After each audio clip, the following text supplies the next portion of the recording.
পাশের রুমের ভাড়াটিয়া এই রুমে এসেই অবাক। সে কল্পনাও করতে পারেনি সে এমন একটি জিনিস দেখবে। ওরে বাবা রে বাবা! এটা আমি কি দেখলাম? সে বাড়ির ওইদিকে তাকিয়ে আবার দেখতেছে, এত বড়! এটা কিভাবে সম্ভব? সে এখন চিন্তা করতেছে, যাক, আগে আমার দেখতে হবে যে এই রুমে অন্য কেউ আছে কিনা। সে এখন এই রুমের দরজা খুলে ভালোভাবে দেখতেছে যে না, এই রুমে কেউ নেই। তার মনে সন্দেহ যে পাশে আরেকটা রুম আছে, সেই রুমে দেখতে হবে কেউ আছে কিনা। দেখতেছে যে না, কেউ নেই। সে এখন অনেক খুশি। যাক, তার মানে বাড়ি ফুল ফাঁকা। মৌসুমী ভাবির স্বামী ছাড়া বাড়িতে আর কেউ নেই। মৌসুমী ভাবি তো সবসময় অনেক প্রশংসা করে তার স্বামীর নামে। কিন্তু আজকে যেহেতু বাড়ি ফাঁকা, এই সুযোগটা আমি কাজে লাগাবো। সে এখন আবার দরজা খুলে দেখতেছে যে দরজার বাইরে কেউ আছে কিনা। দেখেন, দেখতেছে কেউ নাই। সে কিন্তু অনেকটাই হ্যাপি। সে এখন চাচ্ছে যে মৌসুমী ভাবি যেভাবে তার তার স্বামীর প্রশংসা করত এবং তার স্বামী নাকি সব কাজেই পারদর্শী। তাহলে এটা তো আমার দেখার দরকার। কারণ এইদিকে আমার স্বামী আমাকে সময়ই দেয় না। সে থাকে সবসময় অফিসের কাজে ব্যস্ত।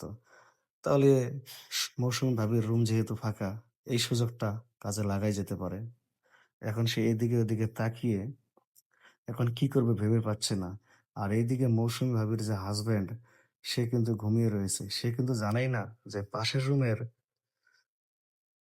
রাফসান ভাইয়ের ওয়াইফ তার রুমে এসেছে। এখন দেখেন সে সাহস পাচ্ছে না ধরার জন্য। সে কিন্তু সাহস করে ধরে ফেলবেই। একটু অপেক্ষা করেন, দেখেন। এই যে যখন ধরবে এর মধ্যে দেখেন সেই মৌসুমী ভাবির স্বামী। "আরে ভাবি, আপনি এই সময় এখানে কেন?" সে বলতেছে, "আরে চিন্তা করবেন না। এখানে এসেছি কি আর এমনে? অনেকদিন ধরে আপনার ওয়াইফের কাছে আপনার প্রশংসা শুনেছি। আপনি নাকি সব দিক দিয়েই এক্কেবারে পারদর্শী। আর জানেন তো আমার স্বামীটা আমাকে সময় দেয় না। এইজন্য আপনার কাছে এসেছি, প্লিজ না করবেন না।" কিন্তু দেখেন মৌসুমী ভাবির হাসব্যান্ড এতই ভালো, মানে তার একটা কথাই হচ্ছে, দেখেন, আপনি এখানে কিসের জন্য এসেছেন আর কার কাছে কোন প্রশংসা শুনেছেন তা আমি জানি না। কিন্তু আমার একটাই কথা, আমি আমার ওয়াইফকে ভালোবাসি। আর দ্বিতীয় কথা, আমি আমার ওয়াইফের যে আমি হিসেবে আমানত, আমি এটা খেয়ানত করব না। প্লিজ ভাবি আপনি এই রুম থেকে যান। এই ভাইকে দেখে আমরা একটা জিনিস শিখতে পারলাম বা বুঝতে পারলাম যে আসলে সততা এই জিনিসটাই এমন, এটা টাকায় কখনো বিক্রি হয় না। নিজের সততা নিজেকে ধরে রাখতে হয়। আর এই যে আপু, তার স্বামী তাকে সময় দেয় না। এইজন্য সে মৌসুমী ভাবির স্বামীর কথা শুনে পঞ্চমুখ হয়ে সে আজকে যে কাজটা করতে চাচ্ছে, যদি এই ভাই রাজি থাকতো তাহলে হয়তো এখানে একটা যেমন এই ভাই তার হয়তো ওয়াইফকে ঠগাইতো বা ওই আপু তার স্বামীকে ঠগাতো। এই জিনিসটা যেন কখনো না হয়। এইজন্য ভাই আসুন আমরা সবাই আমাদের স্ত্রীকে সময় দেই এবং সব স্ত্রীরাই যেন একটু বোঝার চেষ্টা করে যে স্বামীরা পরিশ্রম করে কার জন্য? সংসারের জন্য, স্ত্রীর জন্য, সন্তানদের জন্য, পরিবারের জন্য। তো এই জিনিসটাই বুঝতে হবে। সবাই যদি সবাইকে ভালোবাসে বা সবাই যদি সবার জিনিসটা বোঝে, তাহলে হয়তো আমাদের মানে এই সমাজে এই ধরনের কাজগুলো বা এই ধরনের যে ঘটনাগুলো হয়তো আর ঘটবে না। আশা করি এই ভিডিওটা থেকে আপনারা একটু হলেও বুঝতে পারছেন যে আসলে এই ধরনের কাজ মোটেও মানে ঠিক না।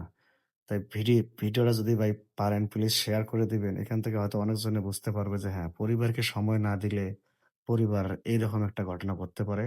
আর আপনাদের পরিবারের কথা এই যে মা-বোনদের বলি, আপনাদের পরিবারের যে স্বামী-স্ত্রীর যে ব্যাপারগুলো এসব সবার সাথে শেয়ার করতে যাবেন না। এই শেয়ার করতে গেলেই কিন্তু এই ধরনের সমস্যায় পড়তেও পারেন আপনারাও।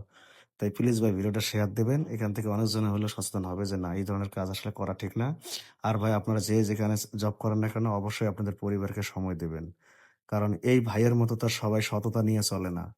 তো যদি ভাই ভিডিওটা ভালো লাগে আমি আবারও অনুরোধ করে বলতেছি, প্লিজ ভিডিওটা শেয়ার দিবেন। তাহলে এখান থেকে অনেকজনে অনেক শিক্ষা পাবে। আল্লাহ হাফেজ।